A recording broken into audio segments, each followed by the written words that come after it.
Ang mga senior citizens at pamilya nila, pakinggan ninyo ito ng mabuti. Simula Mayo 1, 2026, may malaking pagbabago sa mga patakaran ng driver's license sa Pilipinas. At kung hindi kayo handa, maaaring ma-invalidate ang inyong lisensya. Hindi ito biro. Ang LTO ay nagpatupad ng bagong rules na direktang nakaapekto sa mga senior drivers mula sa medical requirements, renewal process, hanggang sa age restrictions na marami sa inyo ay hindi pa nakakaalaman. At ang pinakamalaking tanong ngayon, pwede ka pa bang magmaneho? Milyon-milyong senior citizens ang apektado ng pagbabagong ito. Ang iyong karapatang magmaneho, ang kalayaan mong pumunta kahit saan at kahit kailan, ay nasa bingit na kung hindi mo alam ang mga bagong requirements. Sa video na ito, ibibigay namin sa inyo ang exact na bagong rules, kung sino ang apektado, ang mga dokumentong kailangan, at kung paano mapoprotektahan ang inyong lisensya bago pa mahuli ang lahat. Kaya kung gusto mong manatiling ligtas, legal at malaya sa daan, panoorin ang buong video na ito. Mga kaibigan, ang video na ito ay hindi lang para sa mga senior citizens. Ito ay para sa lahat, sa mga anak, apo, asawa at kapatid ng isang senior driver. Dahil kung minsan, ang pinakamahalagang impormasyon ay hindi naaabot ng mga taong pinakanangangailangan nito. Kaya kung nandyan kayo ngayon, nasa tamang lugar na kayo. Simulan natin sa tanong na laging nasa isip ng bawat senior driver. Ligtas pa ba akong magmaneho at pinapayagan pa ba ako ng batas? Ang sagot ay hindi simple. Hindi ito basta oo o hindi. Ang bagong patakaran ng LTO ay may mga kondisyon, may mga requirements, at may mga limitasyon na kailangan ninyong maunawaan ng buo bago kayo umupo sa likod ng manibela. Bakit nagbago ang patakaran? Sa nakalipas na ilang taon, ang bilang ng mga aksidente na kinasangkutan ng mga matatandang driver ay patuloy na lumalaki. Yan ang pag-aaral ng World Health Organization ay nagpapakita na habang tumatanda ang isang tao, natural na nagbabago ang kanyang reaksyon, paningin at kakayahang magproseso ng mabilis na sitwasyon sa daan. Kaya naman ang LTO ay nagpasya na palakasin ang kanilang medical evaluation system para sa mga driver na may edad. Ang layunin ay hindi para alisin ang karapatan ng mga senior na magmaneho. Ang layunin ay tiyakin na ang bawat tao sa kalsada ay ligtas. Ito ang unang bagay na kailangan ninyong malaman. Sa ilalim ng bagong implementing guidelines ng LTO, epektibo simula Mayo 1, 2026, ang kategorya ng senior driver ay opisyal na nag-a-apply sa lahat ng licensed driver na may edad 6 na taon pataas. Hindi na 65. 6 na ang bagong threshold. Ibig sabihin, kung ikaw ay ipinanganak noong 1966 o mas maaga pa, ikaw ay apektado ng bagong patakaran na ito. Ang bagong classification ay may 3 subcategories.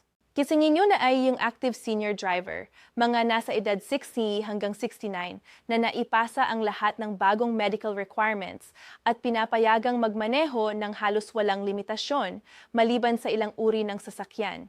Ang pangalawa ay ang restricted senior driver, mga nasa edad 79 hanggang 79 na may mga espesipikong kondisyon at limitasyon sa oras, distansya o uri ng kalsadang maaaring daanan. At ang pangatlo ay ang supervised senior driver, mga 18 taon pataas na, sa ilalim ng bagong rules, ay maaari na lamang magmaneho kung may kasamang lisensyadong driver sa sasakyan. Malaking pagbabago ito, naiintindihan ko. Ngunit ipinaliwanag namin ang lahat ng ito habang tumatagal ang ating video. Ang pinakamahalagang bagay na dapat ninyong matandaan, ang bagong mandatory medical evaluation para sa lahat ng senior drivers. Sa lumang sistema, ang medical exam para sa renewal ay halos formalidad na lang. Simpleng physical check-up at tapos na. Pero sa bagong patakaran, ito ay lubhang pinalawak.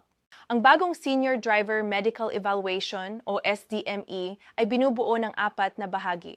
Una, mayroon na ngayong Mandatory Cognitive Assessment Test, isang serye ng mga tanong at gawain na sinusuri ang kalinawan ng pag-iisip, bilis ng reaksyon at kakayahan ng utak sa ilalim ng presyon. Hindi ito maaaring i-memorize. Ito ay isang tunay na pagtatasa ng iyong mental na kalusugan.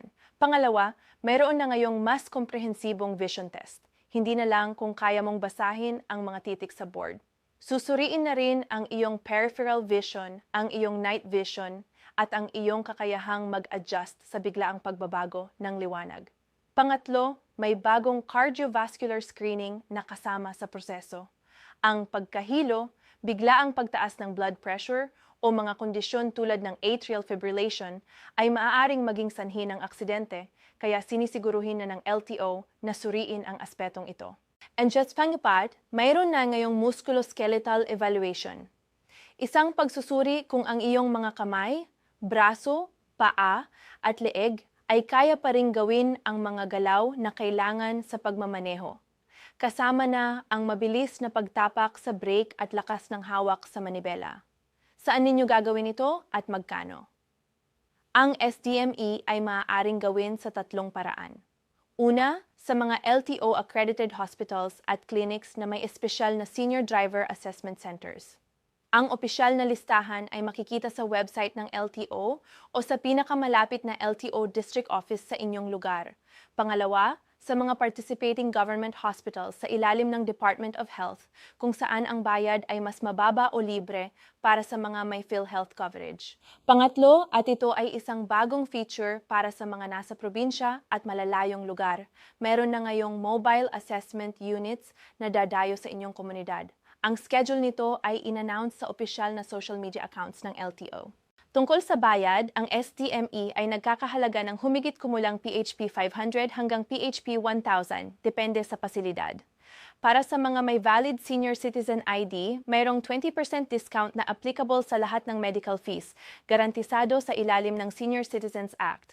Huwag kalimutang dalhin ang inyong senior citizen ID sa araw ng inyong appointment. Pag-usapan natin ang step-by-step na proseso ng renewal.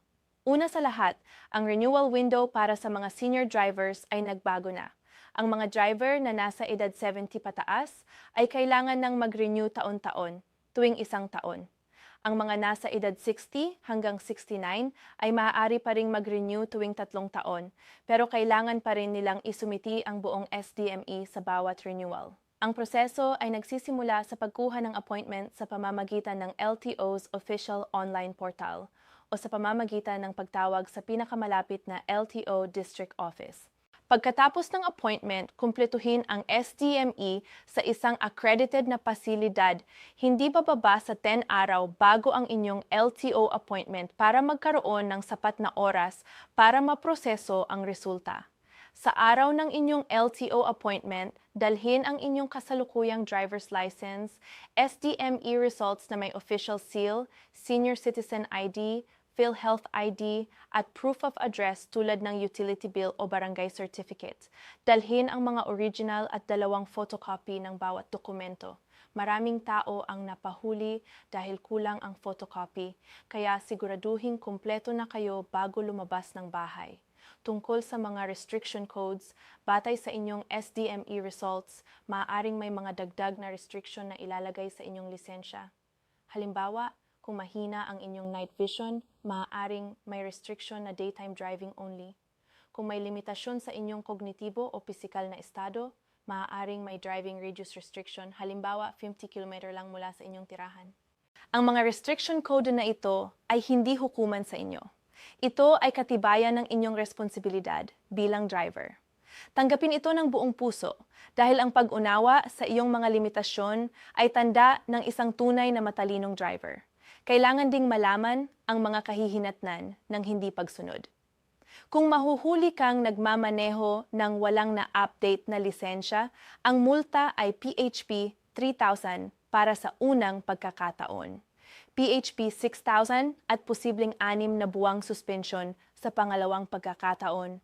At sa ikatlong pagkakataon, ang inyong lisensya ay maaaring i-revoke ng permanente. Higit pa rito, kung mangyari ang aksidente habang nagmamaneho ka ng walang tamang lisensya, ang iyong insurance ay maaaring hindi mag-cover. Ikaw mismo ang mananagot sa lahat ng pinsala, medikal na gastos at legal na aksyon. Ito ay isang bangungot na walang gustong maranasan. Kaya narito ang ilang praktikal na payo. Una, huwag maghintay hanggang sa huling minuto. Ang SDME ay maaaring tumagal ng ilang araw at ang LTO appointment ay may ilang linggong pag-antay, simulan ng maaga. Pangalawa, kumain ng maayos at magpahinga ng sapat bago ang inyong SDME. Huwag kumain ng sobrang alat o sobrang matamis bago ang cardiovascular test. Huwag magpuyat at ibigay sa doktor ang listahan ng inyong mga gamot. Pangatlo, huwag matakot na humingi ng tulong sa inyong pamilya para sa online booking at pag-prepare ng mga dokumento. At pang-apat, para sa mga pamilya, maging matiyaga at mapagmalasakit.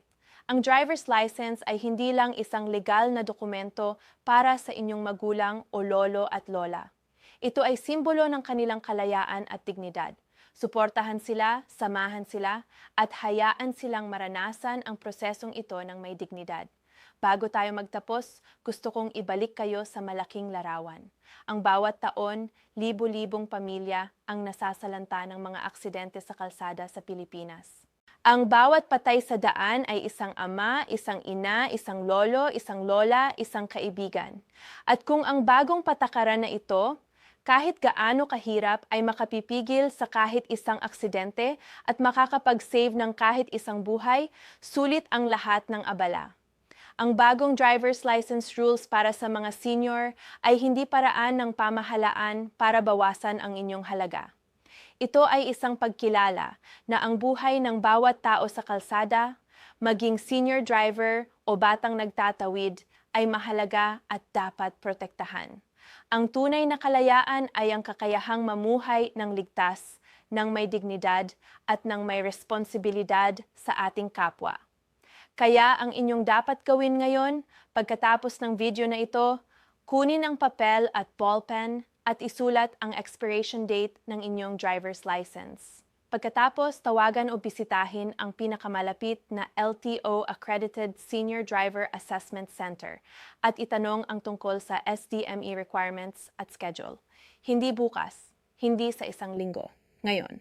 No ang kalayaang magmaneho, ang kalayaang pumunta kahit saan at kahit kailan ay isang bagay na maraming taon na ninyong tinatamasa. Huwag hayaang mawala ang kalayaang iyon dahil sa isang medical exam na nagagawa naman ninyong tapusin. Kaya ninyo ito. At kami, ang inyong komunidad, ang inyong pamilya, at lahat ng nagmamahal sa inyo, nandito para samahan kayo sa bawat hakbang. Salamat sa inyong oras at tiwala. I-like ang video na ito, i-share sa inyong mga kakilalang senior driver, sobrang i-subscribe para palagi kayong may access sa impormasyong mahalaga para sa inyong buhay at kaligtasan. Hanggang sa susunod.